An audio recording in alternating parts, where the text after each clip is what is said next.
Venga, vamos a meternos de lleno en un viaje fascinante.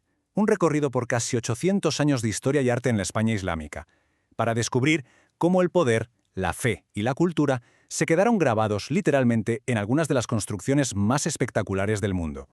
Y todo empieza con esta pregunta, que parece sacada de una novela, porque la historia de Al-Ándalus no arranca con una conquista tranquila y ordenada, no. Empieza con la huida desesperada de un príncipe, que, contra todo pronóstico, acabó fundando una dinastía que iba a cambiar para siempre la península ibérica. A ver, pongámonos en situación. Año 711. Un ejército musulmán cruza el estrecho de Gibraltar. Unos 40 años más tarde, en el 750, la dinastía que gobernaba el mundo islámico desde Damasco, los omeyas, es masacrada. Bueno, casi todos. Un joven príncipe, Abd al-Rahman, consigue escapar. Se pasa 5 años huyendo, en un viaje increíble, y finalmente llega a la península y en el 756 funda su propio emirato en Córdoba, un desafío en toda regla al nuevo poder de Oriente. De ese caos estaban haciendo un nuevo centro del mundo. Vamos con el primer capítulo. ¿Qué hace un fugitivo sin nada para consolidar su poder? ¿Cómo empieza a construir un legado que va a durar siglos? Pues además de asegurar el control militar, lo primero que hace Abd al-Rahman I es construir. Su gran proyecto, la mezquita de Córdoba, no era solo un lugar para rezar, que va, era una declaración de intenciones, un mensaje directo a sus enemigos en Bagdad. Era decirles, la dinastía omeya no ha muerto, ha vuelto a nacer, aquí, en Occidente, y con más fuerza que nunca. Y ahora damos un salto en el tiempo. Han pasado 200 años, y los descendientes de aquel príncipe fugitivo se sienten tan poderosos, tan seguros, que ya no son un emirato, ahora son un califato. Y Córdoba no es solo una capital, es uno de los grandes faros de la ciencia, la cultura y, por supuesto, del arte mundial. Es que para entender lo que fue el califato hay que entrar en la mezquita de Córdoba. La sensación al cruzar las puertas es la de meterse en un bosque de columnas que se pierde en el horizonte, que parece no tener fin, un espacio pensado para sobrecoger, para evocar lo infinito, como un reflejo de lo divino. Y los detalles son lo que lo hacen todo tan alucinante. A ver, se levanta sobre una antigua basílica visigoda, o sea que integra el pasado en su ser. Luego, algo muy práctico pero también simbólico, reutilizaron columnas y capiteles de edificios romanos y visigodos que había por allí.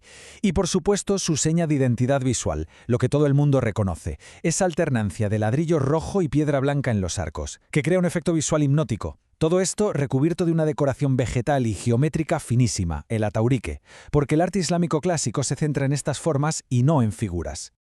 Y aquí tenemos la joya de la corona, el elemento clave. Ojo, no es un arco de herradura sin más, es el arco de herradura califal. Los omeyas cogieron una forma que ya existía pero la perfeccionaron, la hicieron más cerrada, más elegante, más compleja y la convirtieron en su firma. Ver este arco era ver el sello inconfundible del poder del califato de Córdoba. Pero claro, el poder del califato no solo se mostraba en lo religioso. Abd al-Rahman III, el primer califa, fue un paso más allá y construyó a las afueras de Córdoba una ciudad palaciega desde cero, Medina Azahara. Era la capital administrativa, un lugar diseñado para deslumbrar, para dejar boquiabiertos a los embajadores que llegaban de todo el mundo con su lujo, sus terrazas, sus materiales nobles. Era, vamos, la manifestación en la tierra de la autoconfianza absoluta del califato. Pero ese esplendor, esa unidad, no duró para siempre. A principios del siglo XI, el califato implosionó. Se rompió en un montón de reinos más pequeños, los reinos de taifas, que a menudo se peleaban entre ellos. Y claro, esa fragmentación política se vio reflejada directamente en el arte. Este esquema lo resume a la perfección. Fijaos en el cambio. Pasamos del estilo omeya, que es imperial, monumental, que transmite poder y seguridad, a una cosa mucho más variada. En las taifas, las cortes competían por ser la más refinada, así que el arte se volvió mucho más recargado, más decorativo, con arcos muy complejos. Más tarde, con la llegada de los almohades, unos reformadores religiosos del norte de África, el estilo dio otro giro de 180 grados. Se volvió más austero, más defensivo, más puro, usando el ladrillo y patrones geométricos como la sebca. Y el mejor ejemplo de esa etapa almohade es, sin duda, Sevilla, que fue su capital. Sus dos grandes íconos de la época lo dicen todo. Por un lado, la Giralda, que era el alminar de su gran mezquita. Es una obra maestra de proporciones con esa decoración elegantísima de rombos, la cepca. Y por otro, la Torre del Oro, que es pura funcionalidad militar, una torre para controlar el río. Ambas combinan una grandeza imponente con una decoración que es sobria, pero increíblemente refinada. Y así poco a poco llegamos al último acto, al canto del cisne de Al-Ándalus. Mientras los reinos cristianos iban avanzando por la península, el último bastión musulmán, el reino nazarí de Granada, se sacó de la manga una de las mayores joyas de la arquitectura de todos los tiempos, la Alhambra. Esta frase es fundamental porque cambia por completo la perspectiva. La Alhambra no es solo un palacio para fiestas y placer. Es una ciudadela fortificada, un paraíso construido en lo alto de una colina por un reino que se sabía acorralado a la defensiva. Su belleza deslumbrante es, en parte, un acto de desafío, de autoafirmación frente a un mundo que se les venía encima. Claro, para crear un paraíso con jardines y fuentes necesitas agua, muchísima agua. Y la pregunta es, ¿cómo subes el agua de un río a la cima de una colina? Pues con una obra de ingeniería absolutamente genial. Primero, hicieron una presa en el río Darro, pero varios kilómetros más arriba, a más altura. Desde ahí cavaron un canal, la famosa acequia real, que llevaba el agua bordeando la colina. Y para el último tramo, construyeron un acueducto que entregaba el agua en el punto más alto del complejo. Una maravilla que hizo posible la magia de los patios y las fuentes.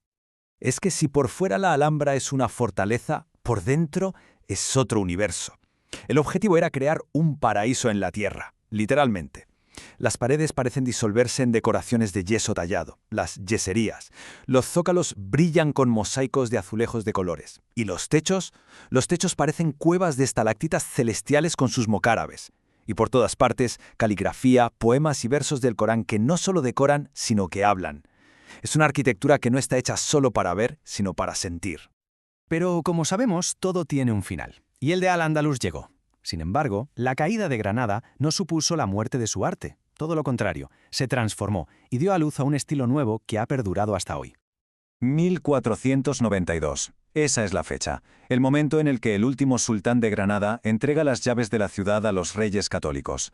Es el fin de casi 8 siglos de poder político islámico en la península.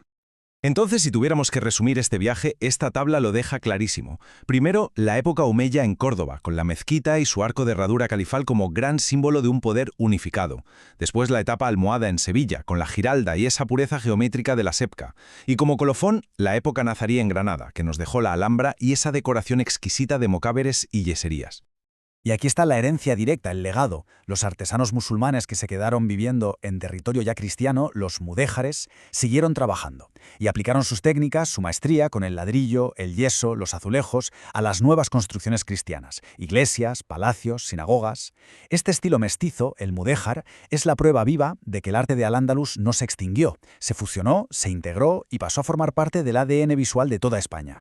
Al final, toda la historia de Al-Ándalus nos demuestra que la arquitectura es como un libro de historia escrito en piedra. Nos habla de poder, de fe, de miedo, de sueños de paraíso, y esto nos lleva a una última reflexión. Si miramos a nuestro alrededor, a los edificios que definen nuestras ciudades hoy, ¿qué historias están contando sobre nosotros, sobre nuestros valores y nuestra época?